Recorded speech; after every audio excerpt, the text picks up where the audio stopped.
হরে কৃষ্ণ। চলে এলো পুরুষোত্তম মাসের প্রথম একাদশী, পদ্মিনী একাদশী ব্রত। তো এই পদ্মিনী একাদশী ব্রতের মাহাত্ম্য থেকে আমরা শ্রবণ করেছিলাম যে সধবা মায়েদেরকেও একাদশী ব্রত পালন করতে হবে, সেটিকে গুরুত্ব প্রদান করা হয়েছে। যে পদ্মিনী তিনি নিজে একাদশী ব্রত পালন করার মাধ্যমে শক্তিশালী পুত্র লাভ করেছিলেন। যে সকল সধবা মায়েরা একাদশী ব্রত পালন করেন, ভগবানের নিকট বিশেষভাবে প্রার্থনা করেন, তারা শক্তিশালী তেজস্বী পুত্র সন্তান, ধার্মিক পুত্র সন্তান বা সন্তান লাভ করতে পারেন। পুত্র হোক কন্যা হোক, তারা ধার্মিক সন্তান লাভ করতে পারেন, যেটি বর্তমান জগতের সাপেক্ষে, কলিযুগের সাপেক্ষে খুব বেশি গুরুত্বপূর্ণ। কিন্তু কলিযুগের কতিপয় আসরিক লোকেরা তারা শাস্ত্র অধ্যয়ন করে না, শাস্ত্রের মিথ্যা ব্যাখ্যা প্রদান করে, শাস্ত্রের অপব্যাখ্যা প্রদান করে। আমরা গত আলোচনায় শ্রবণ করেছিলাম যে শাস্ত্রের মিথ্যা ব্যাখ্যা প্রদান করে তারা নরকে গমন করে। তো যারা শাস্ত্রের মিথ্যা ব্যাখ্যা প্রদান করে কলিযুগের কতিপয় অসুরেরা তারা বলে থাকে যে সধবা মায়েরা নাকি একাদশী করতে পারবে না। এই ধরনের মন্তব্য তারা করে থাকে, যেটি কোনো শাস্ত্রে নেই। কোনো শাস্ত্রে সরাসরি উল্লেখ নেই যে সধবা মায়েরা একাদশী করতে পারবে না, কোনো শাস্ত্রে সেটি উল্লেখ নেই। তারা নানা প্রকার মন গড়া ব্যাখ্যা প্রদান করে থাকে, অপব্যাখ্যা প্রদান করে থাকে। সেই সম্পর্কে আমাদের বিস্তারিত আলোচনা রয়েছে। তারা যেই সকল রেফারেন্স বা শ্লোক দেখিয়ে থাকে সেটির আসলে কোন ব্রত, সেটির আসল মিনিং কি, সেই সম্পর্কে আমাদের চ্যানেলে বিস্তারিত আলোচনা রয়েছে, সেটা আপনি দেখে নেবেন। আমরা শাস্ত্র থেকে বহু দৃষ্টান্ত দেখিয়েছি যেখানে স্বয়ং ভগবান শ্রীকৃষ্ণ, স্বয়ং দেবাদিদেব মহাদেব উল্লেখ করেছেন, শিব ঠাকুর উল্লেখ করেছেন যে সধবা মায়েদেরকেও একাদশী ব্রত পালন করতে হবে। যেখানে স্বয়ং ভগবান শ্রীকৃষ্ণের নির্দেশ, যেখানে শিব ঠাকুরের নির্দেশ, সেখানে আপনি অন্যদের কথা কেন শুনবেন? অন্যদের মন গড়া কথা কেন শুনবেন? স্বয়ং ভগবান তো বলেছেন, সেটি তো অবশ্যই পালন করবেন। আর যারা সনাতনী তারা তো অবশ্যই শিব ঠাকুরের কথা শুনবে, ভগবান শ্রীকৃষ্ণের কথা শুনবে। তো সেই কারণে শিব ঠাকুরের সিদ্ধান্ত, ভগবান শ্রীকৃষ্ণের সিদ্ধান্ত অনুযায়ী সধবা মা সহ প্রত্যেককে প্রতিটি একাদশী ব্রত পালন করতে হবে। এমনকি এই পদ্মিনী একাদশী ব্রতের মাহাত্ম্য থেকে আমরা শ্রবণ করেছি যে পদ্মিনী দেবী তার স্বামী সহিত এই পুরুষোত্তম মাসের একাদশী ব্রত পালন করার মাধ্যমে শক্তিশালী পুত্র লাভ করেছিলেন। এমন শক্তিশালী পুত্র যে রাবণকে পর্যন্ত পরাজিত করেছিল। রাবণের পিতামহ, রাবণের দাদু পুলস্ত্য মুনি এসে তার কাছে প্রার্থনা করেছিলেন যেন তাকে মুক্ত করে দেয়। সেই রাজা হচ্ছেন রাজা কার্তবীর্য। রাজা কৃতবীর্যের পুত্র ছিলেন। সেই রাজা কৃতবীর্যের স্ত্রী ছিলেন এই পদ্মিনী দেবী। রাজা কৃতবীর্য এবং পদ্মিনী দেবী মিলে এই একাদশী ব্রত পালন করার মাধ্যমে রাজা কৃতবীর্যের স্ত্রী পদ্মিনী কিন্তু সধবা ছিলেন। তো সেই কারণে একাদশী ব্রত পালন করার মাধ্যমে তারা ভগবানের কৃপায় এমন শক্তিশালী পুত্র কার্তবীর্যের জন্মদান করেছিলেন যে রাবণকে পর্যন্ত পরাজিত করতে পেরেছিল। তো সেই কারণে যদি আপনার ধার্মিক সন্তান লাভ করতে চান, অবশ্যই একাদশী ব্রত পালন করতে হবে। একাদশী ব্রত পালন করা সকল মনুষ্যের কর্তব্য। এখন একাদশী ব্রত পালন করার মাধ্যমে কি হয়? আপনি সকল পাপ থেকে মুক্ত হতে পারবেন, বিশেষ পুণ্য অর্জন করতে পারবেন, কিন্তু ভগবানের বিশেষ কৃপা লাভ করতে পারবেন, ভগবান সন্তুষ্ট হবেন। তো যেটি করলে ভগবান সন্তুষ্ট হবেন সেটি করতে আপনি কেন পিছপা হবেন? অন্য কোনো লোকেদের কথায়, যারা নিজেরা কখনো শাস্ত্র অধ্যয়ন করে না, ভগবানের কোনো নির্দেশ পালন করে না, মানে না, তাদের কথায় আপনি কেন বিভ্রান্ত হবেন? আমরা শাস্ত্র থেকে বহু রেফারেন্স দেখব, বহু দৃষ্টান্ত দেখব যেখানে উল্লেখ রয়েছে যে সধবা মায়েদেরকে একাদশী ব্রত পালন করতে হবে। এখন আমরা দেখব যে কোন কোন একাদশী ব্রত পালন করার মাধ্যমে সধবা মায়েরা তারা তাদের পরিবারের বিশেষ উন্নতি সাধন করেছিলেন। কোন কোন একাদশী ব্রত মাহাত্ম্য প্রসঙ্গে আপনারা সেটি বাড়িতেই পড়তে পারবেন। সকলের কাছে একাদশী ব্রত মাহাত্ম্য গ্রন্থটি রয়েছে, যদি না থাকে আমাদের কাছ থেকে সংগ্রহ করবেন, আমাদের হোয়াটসঅ্যাপ নম্বরে যোগাযোগ করবেন। আমরা সুবিধা মায়াপুর থেকে সমগ্র ভারতে পৌঁছে দিচ্ছি একাদশী মাহাত্ম্য সহ সকল গ্রন্থাবলী, গীতা, ভাগবত, লীলা, পঞ্চম শ্রীকৃষ্ণ গ্রন্থ, নামহট্ট পরিচয়, একাদশী মাহাত্ম্য, রামায়ণ, মহাভারত সকল গ্রন্থাবলী আপনারা পেয়ে যাবেন। তো একাদশী মাহাত্ম্য গ্রন্থটি আপনার কাছে আছে। আমি কয়েকটি একাদশী ব্রতের নাম বলছি, সেই মাহাত্ম্যগুলি আপনারা পাঠ করলেই দেখতে পাবেন যেখানে রয়েছে। সেখানে আপনারা পেয়ে যাবেন যে সধবা মায়েরা একাদশী ব্রত করার মাধ্যমে তাদের স্বামী সংসারের মঙ্গল বিধান হয়েছিল। এই পুরুষোত্তম মাসের একাদশী, পুরুষোত্তম মাসের দুটো একাদশী, পদ্মিনী একাদশী, পরমা একাদশী, দুটো একাদশী মাহাত্ম্য আপনারা পাঠ করবেন। দুটো একাদশীতে আপনারা প্রাপ্ত হবেন যে পদ্মিনী একাদশী এবং পরমা একাদশী সধবা মায়েরা পালন করেছিল, পদ্মিনী পালন করেছিলেন। আর এর ফলে কি হয়? পুত্র সন্তান লাভ হয়, সুসন্তান লাভ হয় এবং পুত্রদা একাদশী, পুত্র লাভ করা যায় পুত্রদা একাদশী পালন করলে। সেটি উল্লেখ রয়েছে ব্রহ্মবৈবর্ত পুরাণে, এর মাহাত্ম্য উল্লেখ রয়েছে ব্রহ্মবৈবর্ত পুরাণে, পুত্রদা একাদশী মাহাত্ম্য। তাহলে পুত্র সন্তান লাভ হবে, তার মানে কি? তারা স্বামী স্ত্রী অবশ্যই ব্রত পালন করার মাধ্যমে পুত্র সন্তান লাভ করবে। তাহলে সধবা মায়েরা একাদশী ব্রত পালন করেছিল। যোগিনী একাদশী ব্রত মাহাত্ম্য আপনারা পাঠ করবেন, সেটি ব্রহ্মাণ্ড পুরাণে উল্লেখ রয়েছে। সেখানে আপনারা পেয়ে যাবেন যে সধবা মায়েরা একাদশী ব্রত পালন করেছিল। শর্তিলা একাদশী ব্রত মাহাত্ম্য আপনারা পাঠ করবেন, যেটি ভবিষ্যত্তর পুরাণে উল্লেখ রয়েছে। তো শর্তিলা একাদশী ব্রত মাহাত্ম্য আপনারা পাবেন যে সধবা মা একাদশী ব্রত পালন করেছিল। এমনকি দেবপত্নীরাও একাদশী ব্রত পালন করে থাকেন, অর্থাৎ দেবতাদের যারা স্ত্রী রয়েছেন স্বর্গলোকে, সেই দেবতাদের স্ত্রীরাও কিন্তু একাদশী ব্রত পালন করেন, কারণ তাদের স্বামীর মঙ্গল বিধানের জন্য। যেখানে দেবপত্নীরা একাদশী ব্রত পালন করেন, এই ভূলোকেও সকল সধবা মায়েদেরকে একাদশী ব্রত পালনের নির্দেশ দেওয়া হয়েছে। তাহলে আপনি অমুক তমুকের কথা শুনে কেন বিচলিত হন? তো ভবিষ্যৎ পুরাণে সেটা উল্লেখ রয়েছে, শর্তিলা একাদশী ব্রত মাহাত্ম্য আপনারা পাঠ করবেন, সেখানে পেয়ে যাবেন। ভবিষ্যৎ পুরাণে আরও একটা একাদশীর উল্লেখ রয়েছে, সেটা জয়া একাদশী ব্রতের মাহাত্ম্য আপনারা পাঠ করবেন, সেখানেও পেয়ে যাবেন যে সধবা মা তিনি একাদশী ব্রত পালন করার মাধ্যমে, সধবা নারী একাদশী ব্রত পালন করার মাধ্যমে কিভাবে তার স্বামী এবং সংসারে মঙ্গল বিধান করেছিলেন।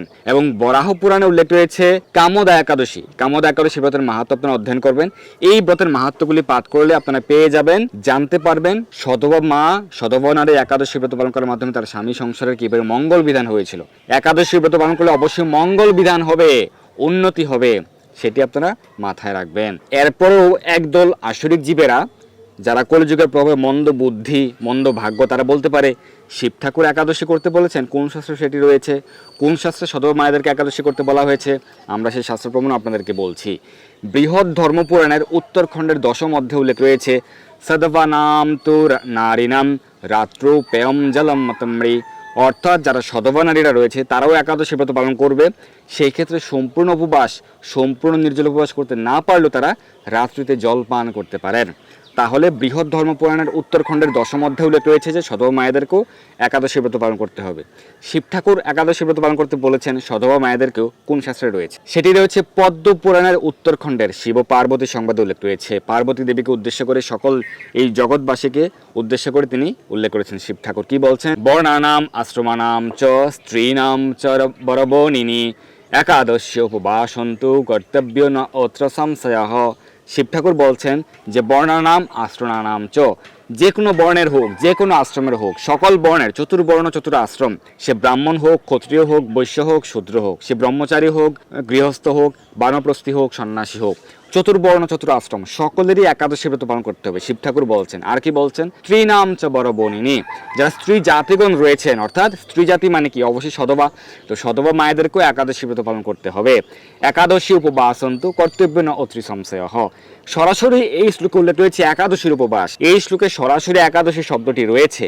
আসরিক জীবেরা আপনাদেরকে একাদশী ব্রত পালনে নিরুৎসাহিত করার জন্য কিছু শ্লোক তারা দেখাবে, যেখানে একাদশী শব্দটি আপনারা খুঁজেই পাবেন না। তো এই পদ্মপুরাণের এই রেফারেন্সে এই শ্লোকে একাদশী শব্দটি রয়েছে। শিব ঠাকুর বলছেন যে চতুর্বর্ণ চতুর আশ্রম এবং স্ত্রী জাতিকেও অবশ্যই একাদশী ব্রত পালন করতে হবে। শিব ঠাকুর বলছেন যে এতে কোনো সংশয় নাই, এতে কোনো সন্দেহ নাই, কোনো সন্দেহ রাখা উচিত নয়। শিব ঠাকুরের সিদ্ধান্ত পালন না করলে সে কি আদৌ সনাতনী? অবশ্যই সকলকে একাদশী ব্রত পালন করতে হবে। এখন প্রশ্ন হচ্ছে, যদি কোনো সধবা মাতা একাদশী ব্রত পালন করেন তার স্বামীর কি মঙ্গল হয়? সেই সম্পর্কে বায়ু পুরাণ উল্লেখ রয়েছে এবং হরিভক্তি বিলাসের দ্বাদশ বিলাসও সেটি বর্ণনা রয়েছে 85 নম্বর শ্লোকে। পুণ্যম শতগুণম প্রাহুর মনয়ঃ পারদর্শিনঃ উপবাস ফলম তস্যা পতিঃ প্রাপ্নুত্য অসংশয়ম। বলা হয়েছে, যিনি নিজ পতির উদ্দেশ্যে একাদশীতে উপবাস করেন তিনি শতগুণ পুণ্য লাভ করেন। অর্থাৎ কোনো সধবা মা যদি একাদশী ব্রত পালন করেন তার পতির উদ্দেশ্যে, যে হে ভগবান, আমি একাদশী ব্রত পালন করেছি, আমার স্বামীর বিশেষভাবে মঙ্গল বিধান হোক, তাহলে তার স্বামীর তো মঙ্গল বিধান হবেই, তার পত্নী অর্থাৎ সেই সধবা মায়ের শতগুণ পুণ্যফল লাভ হবে। একাদশী ব্রত পালন করার মাধ্যমে তার 100 গুণ পুণ্যফল লাভ হবে। মায়েদের একাদশী ব্রত পালন বিষয়ে কিন্তু বৃহৎ নারদীয় পুরাণ উল্লেখ রয়েছে। বৃহৎ নারদীয় পুরাণে একাদশী ব্রত মাহাত্ম্য প্রসঙ্গ উল্লেখ রয়েছে, সেটি হরিভক্তি বিলাসের দ্বাদশ বিলাসের 7ম শ্লোকে উল্লেখ রয়েছে। ব্রাহ্মণা ক্ষত্রিয়া বিশাম শূদ্রাণাম চ এব ঘোষিতাম মুক্ষুদম কুর্বতাম ভক্তিয়া বিষ্ণু প্রিয়তরম দ্বিজাহ। তো ভগবান শ্রীবিষ্ণুর প্রিয়তম হচ্ছে একাদশী ব্রত। ভগবান শ্রীবিষ্ণু অত্যন্ত প্রিয়। এটি ব্রাহ্মণ, ক্ষত্রিয়, বৈশ্য, শূদ্র এবং সকল স্ত্রী জাতি, সকল স্ত্রীগণের পক্ষেই মোক্ষপ্রদ, অর্থাৎ ভগবান শ্রীবিষ্ণুর দিব্য ধাম লাভ হয়। অর্থাৎ ব্রাহ্মণ, ক্ষত্রিয়, বৈশ্য, শূদ্র বা স্ত্রী জাতি, সধবা মা, তারা যদি একাদশী ব্রত পালন করেন তারা বৈকুণ্ঠ ধাম লাভ করতে পারবেন। তাই যারা একাদশী ব্রত পালনে নিষেধ করে তারা কারা? তারা অসুর।